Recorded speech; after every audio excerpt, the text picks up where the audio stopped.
Students, आज हम algebra का second chapter rank of A matrix पढ़ रहे हैं। तो स्टूडेंट्स, सबसे पहले हम पढ़ते हैं what is rank of A matrix. तो यहाँ पे हमने डेफिनेशन दे रखी है रैंक की।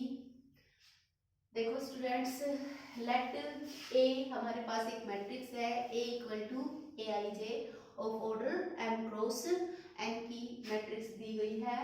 Then a non negative integer R is called rank of A matrix. अगर हमारे पास ये दो कंडीशंस सेटिस्फाई होती है, A has at least one non zero minor of order R, हमारे पास मैट्रिक्स ए का कम से कम एक नॉन जीरो माइनर होना चाहिए ऑर्डर आर का, तो हमारे पास आर होगा वो रैंक ऑफ ए मैट्रिक्स होगा। And second, every minor of order r plus one of A is if any then it is zero. अगर हमारे पास आर प्लस वन का मैट्रिक्स का कोई भी माइनर होता है तो वो हमारे पास जीरो होगा। अगर मैट्रिक्स की रैंक आर है तो आर प्लस वन के जितने भी माइनर्स हैं वो मैट्रिक्स के सारे हमारे पास इक्वल टू जीरो के होंगे।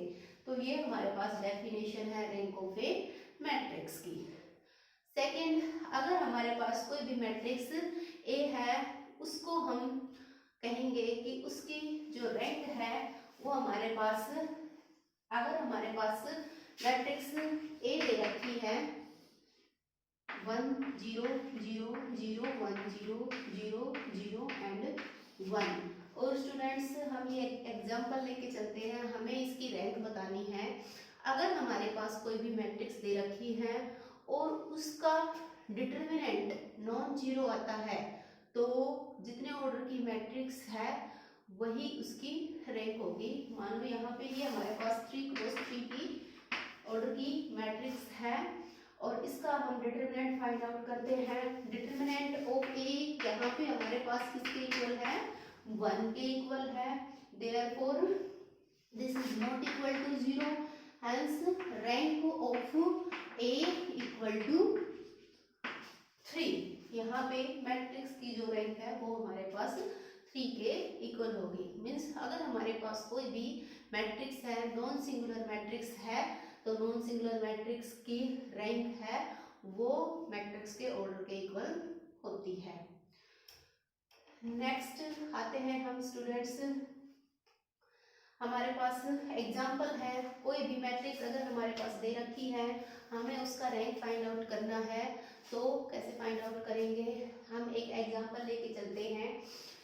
रैंक है मैट्रिक्स, अगर हमारे पास इस तरह की दे रखी है 0 0 1 0 2 0 1 0 1, हमें इसका रैंक बताना है। हमारे पास मैट्रिक्स है 3 क्रॉस 3 ऑर्डर की। देन सबसे पहले हम इसका डिटरमिनेंट फाइंड आउट करेंगे।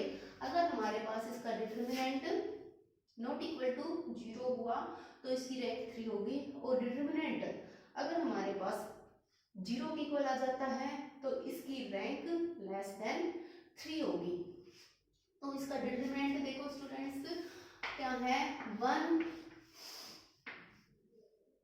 0 -2, तो 1 -2 equal to -2 not equal to 0। ठीक है स्टूडेंट्स, तो हमारे पास इसका डिटरमिनेंट नॉट इक्वल टू 0 है, therefore rank of this matrix is equal to 3। ये है हमारे पास कोई भी मैट्रिक्स है उसका रैंक फाइंड आउट करने का एक तरीका है। सेकंड, अगर हम माइनर्स से देखते हैं, अगर हमारे पास कोई भी मैट्रिक्स है 3 क्रॉस 4 ऑर्डर की है, means n cross n order की है, तो हम वहां पे देखेंगे मैट्रिक्स का हमारे पास माइनर्स है, उसका ऑर्डर कितने ऑर्डर का जो माइनर है वो नॉट इक्वल टू जीरो आता है, तो वो हमारे पास मैट्रिक्स की रैंक होगी।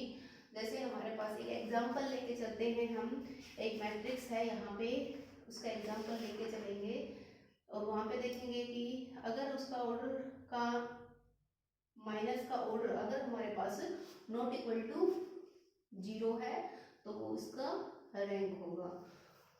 तो देखो एक एग्जांपल है एक्सरसाइज से, ये एग्जांपल है, यहाँ पे हमारे पास एक मैट्रिक्स दे रखी है स्टूडेंट्स 1 2 0 1 1 2 1 3 1 2 4 2 6। अब हम इसके ऊपर एलिमेंट्री ऑपरेशंस अप्लाई करते हैं। एलिमेंट्री ऑपरेशंस अप्लाई करने के बाद हम देखते हैं कि उसका डिटरमिनेंट है, ये हमारे पास नॉट इक्वल टू 0 आता है, 3 नंबर ऑफ रोज है यहाँ पे एंड 4 नंबर ऑफ कॉलम्स है। देन अगर इसका डिटरमिनेंट इक्वल टू 0 आता है या फिर हम इसके माइनस से देखेंगे।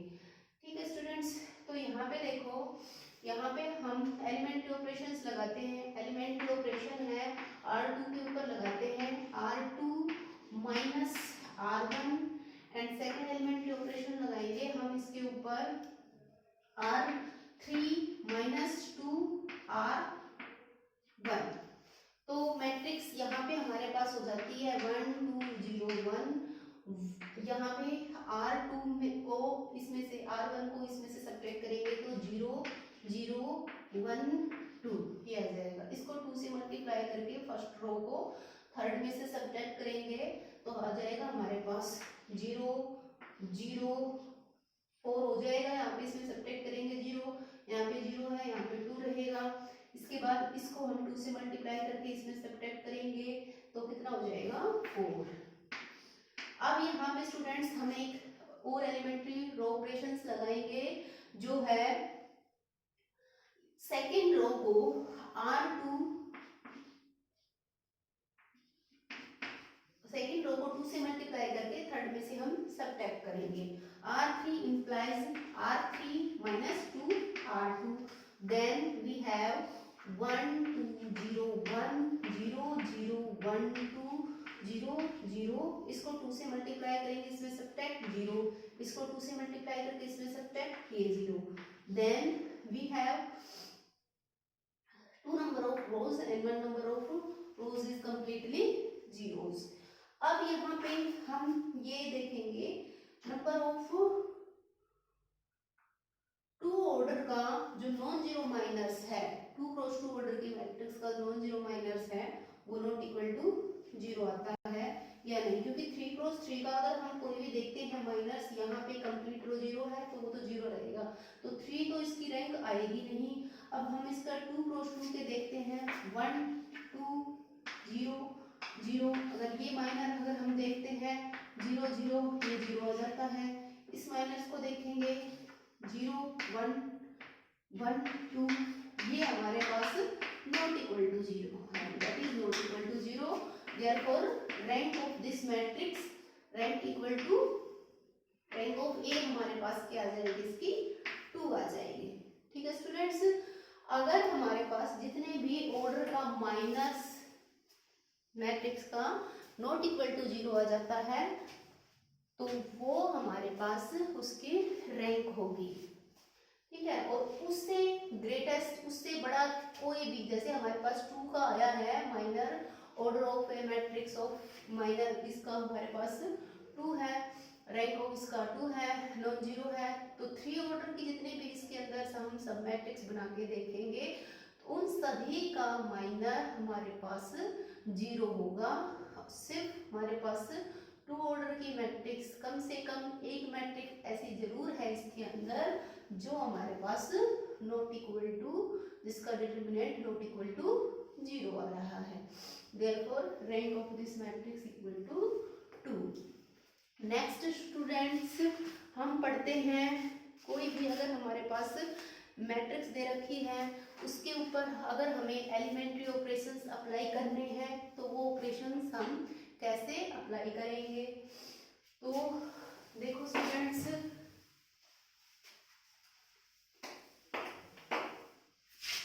हमारे पास 2 टाइप्स के एलिमेंट्री ऑपरेशंस हैं, row elementary operations, elementary operations.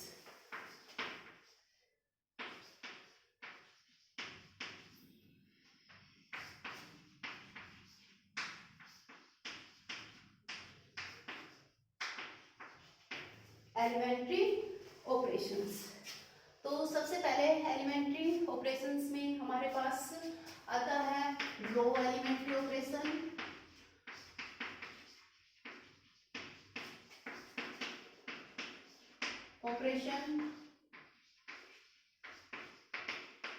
And second column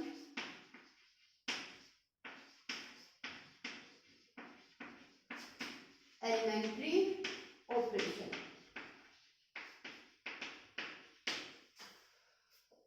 row elementary operations हम रोज के ऊपर अप्लाई करते हैं and columns elementary operations columns के ऊपर अप्लाई करते हैं। फॉर एग्जांपल्स हमारे पास कोई मैट्रिक्स दी गई है, एक मैट्रिक्स हमारे पास दी गई है जिसके ऊपर 2 3 4 5 हमें इसके ऊपर हमें रो एलिमेंट्री ऑपरेशंस अप्लाई करना है। एलिमेंट्री ऑपरेशंस इसके अंदर हमारे पास गिवन है जो है R1 implies R1 प्लस में 2R2। ये एलिमेंट्री ऑपरेशंस हमें मैट्रिक्स ए के ऊपर अप्लाई करना है, या फिर हम इसको ऐसे भी लिख सकते हैं R1 2 से मल्टीप्लाई। रो ऑपरेशंस है, फर्स्ट रो के ऊपर हमें अप्लाई करना है, सेकेंड रो को 2 से मल्टीप्लाई करके फर्स्ट में ऐड करना है। देयरफॉर स्टूडेंट्स ये हमारे पास क्या होगा, हमारे पास सेकेंड रो को 2 से मल्टीप्लाई करेंगे 8 हो जाएगा, 2 से मल्टीप्लाई करके करेंगे ये 8 प्लस 2 10, यहाँ पे 2 से मल्टीप्लाई करेंगे 10 10 प्लस 3 13 और ये 4 5। तो ये हमारे पास एलिमेंट्री ऑपरेशन था जो हमने इस रो के ऊपर अप्लाई किया, और हमारे पास जो नई मैट्रिक्स आई है ये हमारे पास है नई elementary row elementary operation apply करने के बाद। मान लो अगर हमने इस मैट्रिक्स को बी का नाम दे देते हैं तो हमारे पास हम इस मैट्रिक्स को बोलेंगे कि new elementary matrix which is find by applying elementary operations on matrix A. ठीक है, तो अगर हमें कोई भी मैट्रिक्स नई मैट्रिक्स एलिमेंट्री ऑपरेशंस अप्लाई करने के बाद अब फाइंड आउट होती है तो इसको हम बोलेंगे बी को B row equivalent matrix of A. B है वो हमारे पास इक्विवेलेंट मैट्रिक्स है, row equivalent matrix A. B is a row equivalent matrix which is find from A. ठीक है, उसके बाद हमारे पास स्टूडेंट्स आते हैं कॉलम एलिमेंट्री ऑपरेशंस। तो अगर हम कॉलम्स के ऊपर मान लो हमारे पास सेम यही मैट्रिक्स दे रखी है और कॉलम ऑपरेशंस है, इसका सेकंड जो है गिवन है कि अगर हमारे पास C2 है इसके ऊपर हमें ऑपरेशंस लगाना है C2 प्लस में 2C1। ये एलिमेंट्री कॉलम ऑपरेशंस C2 के ऊपर हमें लगाना है, और C2 को हम फर्स्ट हमारे पास कॉलम है उसको 2 से मल्टीप्लाई करके हमें C2 में ऐड करना है। Therefore this matrix become, first को 2 से मल्टीप्लाई करेंगे 4 प्लस में 3 7 2 4 एज इट इज, यहाँ पे 7 हो जाएगा। फिर फर्स्ट को 2 से मल्टीप्लाई करेंगे ये 8 प्लस का 5 ये 13। तो यहाँ पे ये जो मैट्रिक्स फाइंड हुई है इसको हम बी मैट्रिक्स का नाम देंगे और इसको हम बोलेंगे कॉलम इक्विवेलेंट मैट्रिक्स। वो मैट्रिक्स जो एलिमेंट्री ऑपरेशंस लगाने के बाद हमें फाइंड आउट होती है तो उस मैट्रिक्स को हम बोलते हैं column equivalent matrix of matrix A. B को हम इस मैट्रिक्स बी को हम बोलेंगे B is a column equivalent matrix of A. Same row में B is a column equivalent matrix, B is a row equivalent matrix of matrix A. ठीक है। तो रो इक्विवेलेंट मैट्रिक्स, यहाँ पे हमने रो एलिमेंट्री ऑपरेशंस और column elementary operations के साथ साथ रो इक्विवेलेंट मैट्रिक्स भी बता दी और कॉलम इक्विवेलेंट मैट्रिक्स भी बताई है। ठीक है, एलिमेंट्री ऑपरेशंस लगाने के बाद अगर रो एलिमेंट्री ऑपरेशंस है और वो ऑपरेशंस लगाने के बाद हमें मैट्रिक्स फाइंड आउट हुई है, तो उस मैट्रिक्स को हम बोलेंगे कि ये हमारे पास बी फाइंड आउट हुई है। तो B is row elementary row equivalent matrix of A. Same अगर रो ऑपरेशंस लगाने के बाद row equivalent matrix, column operations लगाने के बाद जो मैट्रिक्स फाइंड आउट हुई है उसको हम बोलेंगे column equivalent matrix of matrix A. अब स्टूडेंट्स नेक्स्ट हम पढ़ते हैं echelon form. Echelon form of A matrix क्या होता है students? Echelon form of A matrix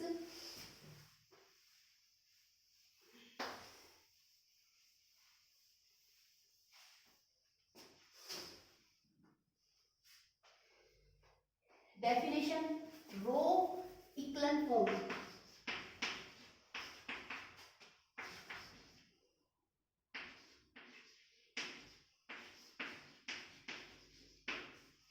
row echelon form definition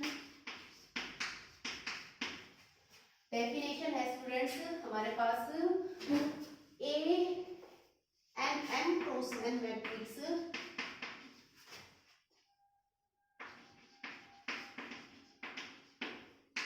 A equal to Aij is called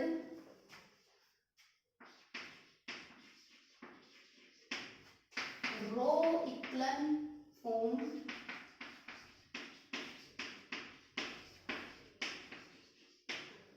if it satisfy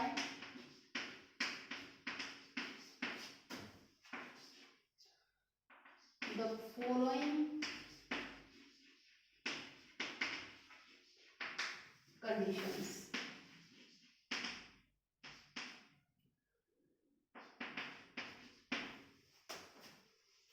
हम एक example लेके चलते हैं रो इक्लन फॉर्म का।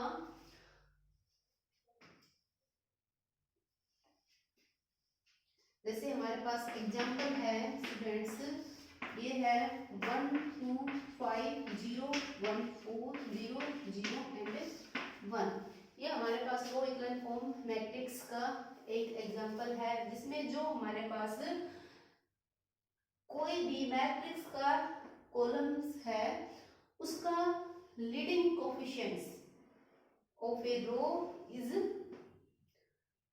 उस लीडिंग कोफिशिएंट्स को छोड़कर और सारे के सारे मैट्रिक्स उस कॉलम्स के लीडिंग कोफिशिएंट्स को छोड़ के और सारे के सारे जो एलिमेंट्स हैं वो जीरो रहेंगे। इसी तरह से सेकंड कॉलम में आते हैं। सेकंड कॉलम में जो हमारे पास रो है उसके लीडिंग कोफिशिएंट्स को छोड़कर और एलिमेंट्स हैं वो जीरो रहेंगे। सेम थर्ड कॉलम में जो हमारे पास रो है उसका जो लीडिंग कोफिशिएंट्स है उसको छोड़ के और जो एलिमेंट्स हैं वो हमारे पास जीरो रहेंगे। सेम प्रोसेस स्टूडेंट्स हमारे पास रो इक्लन फॉर्म में है, यही प्रोसेस कॉलम इक्लन फॉर्म में होगी।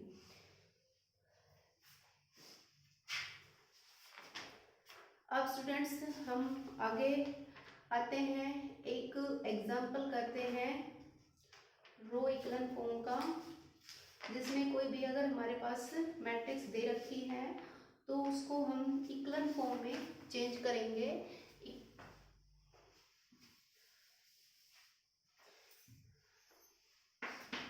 एग्जाम जैसे है हमारे पास एक मैट्रिक्स दे रखी है 1 2 3 1 4 2 2 6 एंड 5। ये मैट्रिक्स हमारे पास दी गई है, इसको स्टूडेंट्स हम रो इक्लन फॉर्म में चेंज करेंगे। तो एलिमेंट्री ऑपरेशंस लगाएंगे इसके ऊपर। Row elementary operations R2 implies R2 minus का R1, R3 implies R3 minus का 2 R1। इसको 2 से मल्टीप्लाई, इससे फर्स्ट हमारे पास जो सेकंड रो है, सेकंड रो में से फर्स्ट को सब्ट्रैक्ट करेंगे 1 2 3 एज इट इज, पास माइनस का 1, इसको 2 से मल्टीप्लाई करके इसमें सब्ट्रैक्ट करेंगे, ये 0, यहाँ पे 2 आ जाएगा, यहाँ पे 2 से मल्टीप्लाई करेंगे 6, 5 माइनस 6 और इसका 1। अब हम नेक्स्ट एलिमेंट्री ऑपरेशन लगाएंगे, रो R3 implies R3 minus R2, तो ये क्या हो जाएगा स्टूडेंट्स हमारे पास 1 2 3 0 2 माइनस का 1 0 0 एंड 0। देयरफॉर यहाँ पे स्टूडेंट्स अब हमारे पास देखते हैं, ये इसकी रो इक्वल फॉर्म है। यहाँ पर जो हमारे पास लीडिंग कोफिशिएंट्स है, फर्स्ट कॉलम का ये 1 है, इसके नीचे के एलिमेंट 0 है। यहाँ पे जो लीडिंग कोफिशिएंट्स है उसको छोड़ के और सारे एलिमेंट्स है वो 0 है, इसके अंदर सारे 0 के 0 ही हैं। सेम ऐसे ही प्रोसेस हमें कॉलम इक्वल फॉर्म के लिए करनी है, उसमें हम कॉलम एलिमेंट्री ऑपरेशंस अप्लाई करेंगे और वहाँ से फिर हम column equal form find out करेंगे। कॉलम्स के अंदर भी हमारे पास क्या होगा, जो हमारे पास इसके अंदर रोज में प्रोसेस थी सेम वैसे ही हम कॉलम्स के ऊपर अप्लाई करेंगे। नेक्स्ट आता है स्टूडेंट्स हमारे पास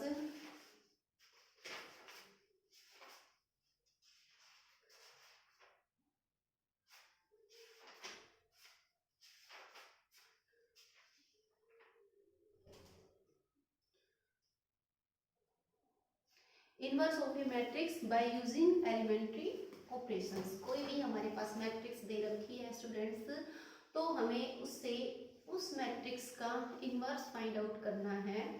अगर रो हमारे पास रो एलिमेंट्री ऑपरेशंस से अगर हमें इनवर्स फाइंड आउट करना है या फिर कॉलम एलिमेंट्री ऑपरेशंस से इनवर्स फाइंड आउट करना है, तो उन दोनों के लिए हमारे पास अलग अलग मेथड्स दिए गए हैं। अगर हमें रो एलिमेंट्री ऑपरेशंस लगाकर इनवर्स फाइंड आउट करना है किसी भी मैट्रिक्स का, तो उसके लिए हमारे पास रूल दिया गया है अलग से, और कॉलम्स एलिमेंट्री ऑपरेशंस लगा के अगर हमें मैट्रिक्स का इनवर्स फाइंड आउट करना है तो उसके लिए अलग से रूल दिया गया है।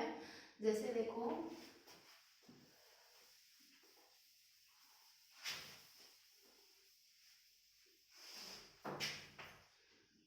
अगर हमें फाइंड आउट करना है,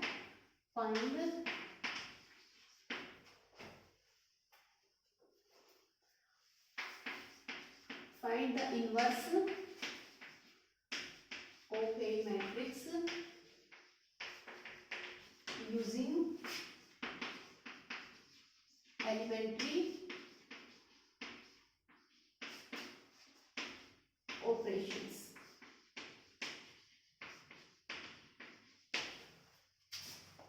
तो स्टूडेंट्स यहाँ पे अगर हमें रो फर्स्ट आता है, अगर हमें इनवर्स फाइंड आउट करना है एलिमेंट्री ऑपरेशंस, रो एलिमेंट्री ऑपरेशंस के थ्रू, तो इनवर्स फाइंड आउट करने का हमारे पास तरीका है A इक्वल टू आई ए। यहाँ पे आई हमारे पास आइडेंटिटी मैट्रिक्स को डिनोट कर रहा है, ए हमारे पास गिवन मैट्रिक्स होगी A इक्वल टू आई ए। उसके बाद हम क्या करेंगे, यहाँ पे इस मैट्रिक्स को हम आइडेंटिटी मैट्रिक्स बनाएंगे। यहाँ पे जो ऑपरेशंस रो ऑपरेशंस लगाएंगे वही सेम यहाँ पे आइडेंटिटी मैट्रिक्स पे लगाएंगे। लगाने के बाद जो मैट्रिक्स बनेगी वो हमारे पास बी मैट्रिक्स का नाम देंगे, ये हमारे पास ए हो जाएगा। ठीक है, ये सेम हमारे पास ये मैट्रिक्स रहेगी। देयरफॉर ये मैट्रिक्स फाइंड आउट होने के बाद इस मैट्रिक्स को जो इधर लाएंगे A inverse equal to B, ये बचेगा।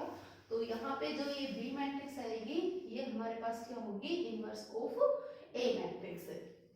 अगर हमें कॉलम एलिमेंट्री ऑपरेशंस लगा के इनवर्स फाइंड आउट करना है तो उसके लिए रूल है A equal to A I, A equal to A I. यहाँ पे हमारे पास ए मैट्रिक्स हमें गिवन होगी, ए मैट्रिक्स के ऊपर हम कॉलम ऑपरेशंस लगाएंगे। कॉलम ऑपरेशंस लगाने के बाद यहाँ पे जो मैट्रिक्स है ये आइडेंटिटी, इसके ऊपर भी कॉलम ऑपरेशंस जो इधर अप्लाई कर रहे हैं और इस पे अप्लाई करेंगे। तो ये मैट्रिक्स लास्ट में हमारे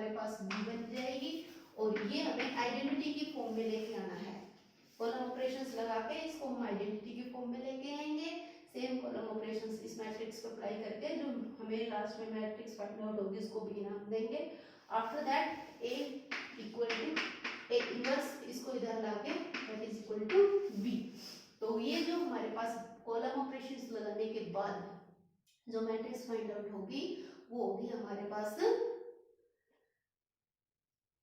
इनवर्स ऑफ ए का इनवर्स होगी। तो इसको हम बोलेंगे inverse of A matrix using elementary operations. Elementary operations apply करके, रो एलिमेंट्री ऑपरेशंस और कॉलम एलिमेंट्री ऑपरेशंस अप्लाई करके किसी भी मैट्रिक्स का इनवर्स फाइंड आउट करना।